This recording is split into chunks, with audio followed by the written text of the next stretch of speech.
Patrick Gorman was saying, OK, if you actually want to stop multiple people casting a ballot, you can talk about voter ID laws, but that won't be that effective. You can still vote multiple times in that situation.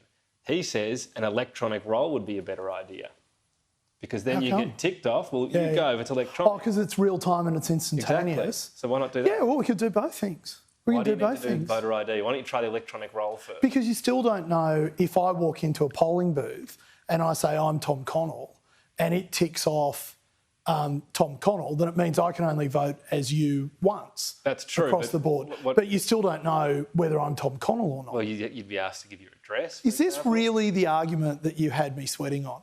This? I just think it's a more effective way. This actually stops. No, it's not. It doesn't, because the fraud isn't just multiple voting. The fraud is people turning up, saying they're someone they're not, and voting for them. Well, the alleged fraud, the vanishingly small fraud. No, the vanishingly small fraud that they can prove. I mean, the Labor Party's argument, Pat's argument is that this argument around fraud is vanishingly small. No, what they mean is, and what the Electoral Commissioner means is, for him to catch someone committing fraud, you have to commit that fraud and then you have to admit to it. Because that's the only way he can prove that it occurred. So the Australian Electoral what is vanishingly small is the number of Australians willing to commit fraud and admit to it. That's the vanishingly small part. According to you, according to the Australian Electoral Commissioner, it's the thing itself. Well, then ask him how can he prove it. He doesn't know. Do you have confidence in the Australian Electoral Commissioner? I don't want to answer that question. You don't want to answer that question? I don't, and there are reasons around it. In charge of running Australia's elections? Well, let me.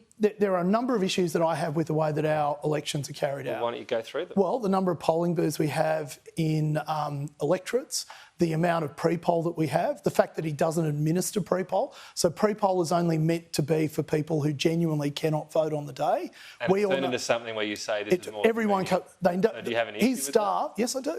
His start, because campaigns are meant to be... Politics is not a game. Politics is actually about who runs this country and the ideas that are going to generate the laws that run this country. That is best prosecuted over a 4-week campaign. If you are allowing, 25, 30% of Australians to vote before that campaign is even over, before they even know what the arguments of both sides are, then how is that good for our democracy?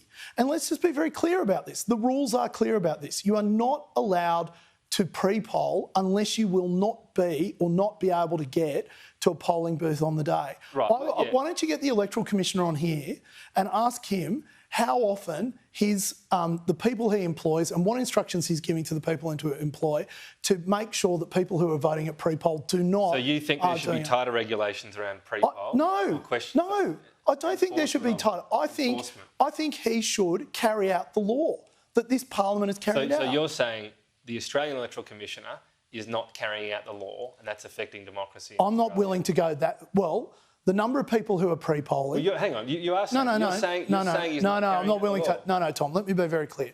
I'm not willing to go that far.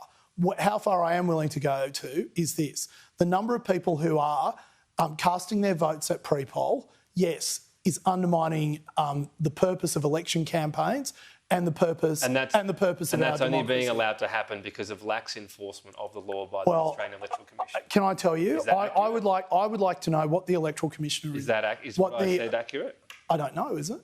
Well, I tell you, my personal observation is that people at pre-poll stations are not asking people why they are pre-polling, much less the reasons that they give, saying to them, no, that is not a sufficient reason to pre-poll. And and also saying, can you give me some sort of evidence or assurance that you meet some of the criteria to allow you to pre-poll?